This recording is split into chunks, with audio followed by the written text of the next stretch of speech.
Hello everyone, this is Malay and you are watching the digital study point Bangla YouTube channel. প্রত্যেক দিনের নয় আরও একটা নতুন ক্লাসে তোমাদের প্রত্যেককে জানাই স্বাগত। আজ থেকে আমরা একটা নতুন সিরিজ আলোচনা করতে চলেছি। দেখো, সায়েন্সের কোশ্চেন আলোচনা করব। এনসিইআরটি বেস করে যত ধরনের প্রিভিয়াস ইয়ারের কোশ্চেন এসছে, আমরা বিগত 20 বছরের প্রশ্নপত্র নিয়েছি।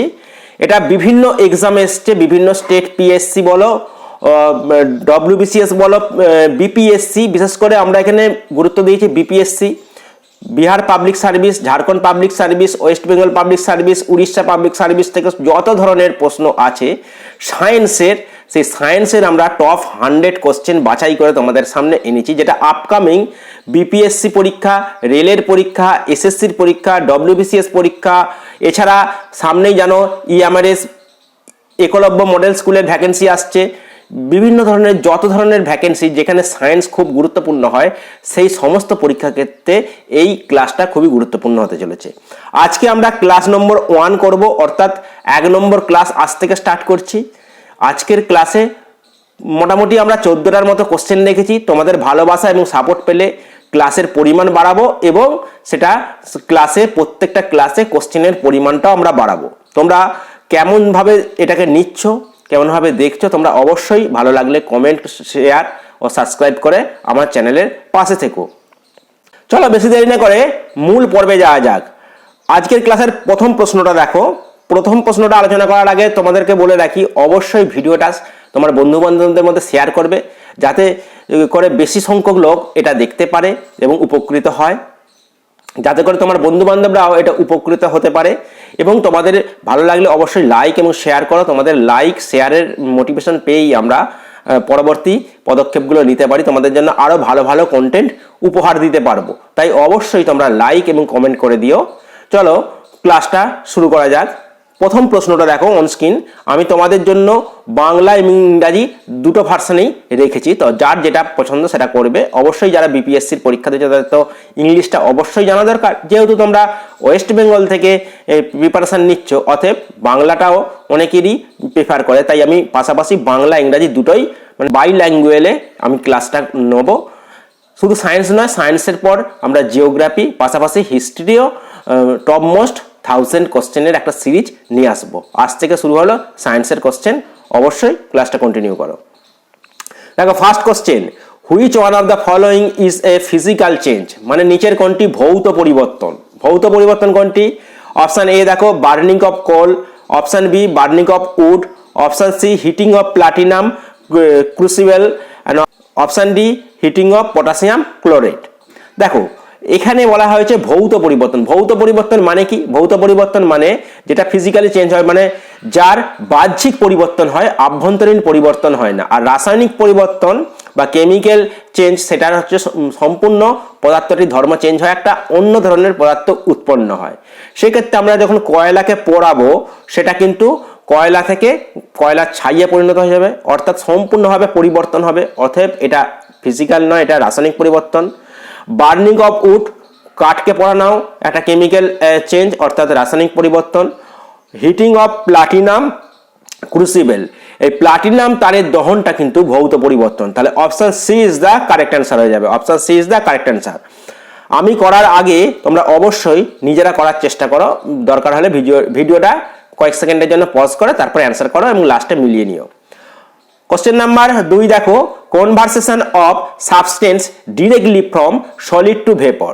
সলিড টু ভেপর মানে কঠিন থেকে সরাসরি বাষ্পে পরিণত হয় যে প্রক্রিয়ায়। অপশান এ ভেপোরেশন অর্থাৎ বাষ্পীভবন, অপশান বি সাবলিমেশন যাকে আমরা বাংলায় ঊর্ধ্বপাতন বলবো, অপশান ডি ডিকম্পোজিশন অর্থাৎ যাকে আমরা পচন বলবো, আর অপশান ডি আয়োনাইজেশন অর্থাৎ যাকে আমরা আয়নীকরণ বলি। বলো, যে কোনো পদার্থ কঠিন থেকে, আমরা জানি কঠিনকে তাপ দিলে তরল হয়, তরলকে তাপ দিলে বাষ্প হয়, কিন্তু কঠিন থেকে সরাসরি বাষ্পে পরিণত হচ্ছে, মাঝে তরল হচ্ছে না, সেটা কোন প্রক্রিয়া? সেটা আমরা প্রত্যেকেই জানি ঊর্ধ্বপাতন প্রক্রিয়া অর্থাৎ sublimation. Option B is the correct answer. অবশ্যই বলবো ইংলিশ টার্মটার ওপর তোমরা গুরুত্ব দাও। ইংলিশ টার্মের যেখানটা অসুবিধা হবে সেটা বাংলা মানেটা দেখো, কিন্তু ইংলিশ টার্মটা আয়ত্ত করার চেষ্টা করো। কারণ বিপিএসসি পরীক্ষার ক্ষেত্রে বা আদার স্টেট অন্যান্য এক্সাম দিতে গেলে বা সেন্ট্রালি কোনো পরীক্ষা দিতে গেলে তোমাদের ইংলিশ টার্মটা জানা খুব জরুরি। আর তাছাড়াও বেশিরভাগ ক্ষেত্রেই দেখবে বাংলা যে কোশ্চেন পত্রগুলো হয় সেগুলো অনেক ক্ষেত্রেই ট্রান্সলেটেড ভুল থাকে বা ইংলিশ ট্রান্সলেটটাই বাংলায় উচ্চারণ করে দেওয়া থাকে, তার ফলে ধরতে পারো না। তাই ইংলিশের ওপর গুরুত্ব দাও, ইংলিশের ভয়টা তোমাদের অনেকটাই দূর হবে। দেখো কোশ্চেন নাম্বার 3, গ্যাসেস হ্যাভ মানে গ্যাসের আছে a definite shape but not volume, অর্থাৎ নির্দিষ্ট আকার আছে কিন্তু আয়তন নেই। অপশান বি দেখো a definite volume and shape, নির্দিষ্ট আকার এবং আয়তন দুটোই আছে। Option C a definite volume not shape, অর্থাৎ নির্দিষ্ট আয়তন রয়েছে কিন্তু কোনো আকার নেই। আর option D neither definite volume not shape, অর্থাৎ কোনো আকার বা আয়তন কোনোটাই নাই। এখানে দেখো আমরা যদি কঠিন পদার্থের কথা বলতাম, কঠিন পদার্থের নির্দিষ্ট আকারও রয়েছে, নির্দিষ্ট আয়তনও রয়েছে। আবার তরল পদার্থের ক্ষেত্রে যদি আমরা দেখি, তরল পদার্থের নির্দিষ্ট আয়তন রয়েছে কিন্তু আকার নেই। আর এখানে গ্যাসের কি, গ্যাসের কোনো আকারও নেই এবং আয়তনও নেই। তাই option D is the correct answer হয়ে যাবে। Option D is the correct answer যাবে। নির্দিষ্ট আকার বা আয়তন কোনোটাই নাই গ্যাসের, যে পাত্রে রাখবে সে পাত্রের আকার ধারণ করবে আর নির্দিষ্ট কোনো আয়তনও এর হয় না। তাহলে option D is the correct answer. কিন্তু তরল পদার্থের হলে নির্দিষ্ট আয়তন থাকতো কিন্তু নির্দিষ্ট আকার থাকতো না, কঠিন পদার্থের আকার আয়তন দুটোই থাকে। Next question number 4, the melting and boiling point of ionic solid. Ionic পদার্থ, আয়নিক যে কঠিন পদার্থ তার গলনাঙ্ক স্ফুটনাঙ্ক কেমন হয়? Option A high, option B low and option C very low. অর্থাৎ এর যে গলনাঙ্ক আর স্ফুটনাঙ্ক কেমন হয়? অনেক বেশি হয়, অর্থাৎ ঊর্ধ্ব হয়, উচ্চ হয়। তাহলে option A is the correct answer. এই প্রশ্নের সঠিক অ্যান্সার হলো option A. Next question number 5 তোমরা খেয়াল করো, the two element that exist as liquid at 25 degree centigrade are, অর্থাৎ 25 ডিগ্রি তাপমাত্রা, যেটাকে আমরা রুম টেম্পারেচার বলতে পারি, স্বাভাবিক তাপমাত্রায় কোন দুটি পদার্থ লিকুইড আকারে অবস্থান করে, অর্থাৎ তরল আকারে, তরল পদার্থ আকারে বিদ্যমান হয় বা তরল পদার্থ আকারে অবস্থান করে, কোন দুটি পদার্থ? Mercury and lithium. মার্কারি মানে হচ্ছে পারদ, লিথিয়াম মানে তো জানো লিথিয়াম হবে। মার্কারি মানে এখানে পারদ, পারদ এবং লিথিয়াম। তারপরটা দেখো mercury and caesium. Option B রয়েছে mercury and caesium. Option C রয়েছে ব্রোমিন অ্যান্ড মার্কারি, ব্রোমিন এবং পারদ। আর option D mercury and argon, অর্থাৎ পারদ এবং আর্গন, পারদ এবং আর্গন। এই দুটো তোমরা কারেকশন করে নিও, পেন্টিং মিস্টেক ছিল। তা option C is the correct answer হয়ে যাবে। স্বাভাবিক তাপমাত্রায় অর্থাৎ রুম টেম্পারেচারে তরল পদার্থ কোনটি? ব্রোমিন এবং পারদ। তাহলে option C is the correct answer হয়ে যাবে। Option C is the correct answer. Next দেখো কোশ্চেন নাম্বার 6, 6 নম্বর প্রশ্নটা তোমরা খেয়াল করো, the point at which the solid, liquid and gases from of substance coexistent is called, মানে এমন একটা তাপমাত্রা বা এমন একটা বিন্দুর যে তাপমাত্রা যেখানে তরল, কঠিন, গ্যাসীয় ফর্মটা অবস্থান করছে, সেটাকে আমরা কি ধরনের পয়েন্ট বলবো? Boiling point, melting point, triple point না ফ্রিজিং পয়েন্ট? যে বিন্দুতে কঠিন, তরল, বায়বীয় পদার্থ সহাবস্থান রূপে অবস্থান করে, একসাথে অবস্থান করে, তাকে আমরা ট্রিপল পয়েন্ট বলতে পারি, তাকে আমরা ট্রিপল পয়েন্ট বলবো। Option C is the correct answer. Option C হয়ে যাবে এই প্রশ্নের সঠিক অ্যান্সার। চলো নেক্সট 7 নম্বর কোশ্চেনটা তোমরা অ্যান্সার করার চেষ্টা করো। Question number 7, question number 7, the so called fourth state of matter. আমরা জানি পদার্থের কটি অবস্থা? পদার্থের 4টি অবস্থা। সেটা কি কি? কঠিন, তরল, গ্যাসীয়, এই তিনটে প্রত্যেকেই জানো। চতুর্থ অবস্থাটার নাম জানতে চাইছে, পদার্থের চতুর্থ অবস্থার নাম কি? দেখো এটা পারদ করে নিও। চতুর্থ অবস্থানের নাম কি? অপশন এ মার্কারি অর্থাৎ পারদ, option B LPG, option C dry ice and option D plasma. এক্ষেত্রে কারেক্ট অ্যান্সার কি হবে? Option D plasma. প্লাজমা হচ্ছে পদার্থের চতুর্থ অবস্থা। তাহলে option D is the correct answer. এবার ড্রাই আইস কাকে বলে বলো তো? ড্রাই আইস কাকে বলে তোমরা অবশ্যই কমেন্ট বক্সে জানিও, এটাও কিন্তু প্রিভিয়াস ইয়ারে আসা একটা গুরুত্বপূর্ণ প্রশ্ন। নেক্সট দেখো question number 8, which of the following metal is in liquid stayed at normal room temperature, অর্থাৎ সাধারণ ঘরের যে তাপমাত্রা সেই সাধারণ তাপমাত্রায় লিকুইড আকারে অবস্থান করে কোন ধাতু, মেটালের কথা বলা হয়েছে, কোন ধাতুটি তরল অবস্থায় সাধারণ টেম্পারেচারে অবস্থান করে। Option A sodium, option B radium, option C gallium, option C silicon. বলো কোনটি সঠিক অ্যান্সার যাবে? অপশান সি গ্যালিয়াম হয়ে যাবে সঠিক answer. Option C is the correct answer. সাধারণ অবস্থায় তরল আকারে থাকে যে ধাতু সেটা হচ্ছে গ্যালিয়াম।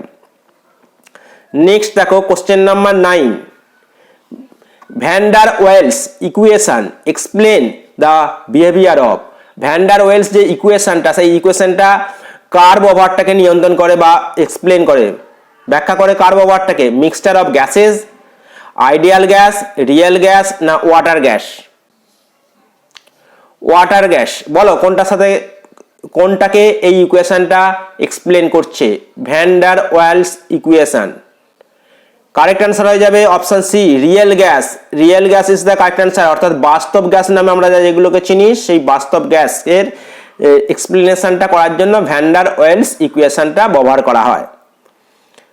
কোশ্চেন নাম্বার 10, 10 নম্বর প্রশ্নটা তোমরা অ্যান্সার করার চেষ্টা করো। Which of the following is a mixture? মিশ্রণ পদার্থ কোনটি? কোনটি মিশ্রণ? দেখো মিশ্রণ আর যৌগের মধ্যে একটু পার্থক্য রয়েছে, এখানে মিশ্রণের কথা বলা রয়েছে। গান পাউডার, আয়রন সালফেট, ব্রাশ এবং ড্রাই আইস। ব্রাশ কথার অর্থ হচ্ছে পিতল, আর ড্রাই আইস মানে শুকনো বরফ। আয়রন সালফেট এবং গান পাউডার, বলো কোনটিকে আমরা মিশ্রণ বলতে পারি? মানে দুটো পদার্থকে মিশিয়ে তৈরি করা হয়।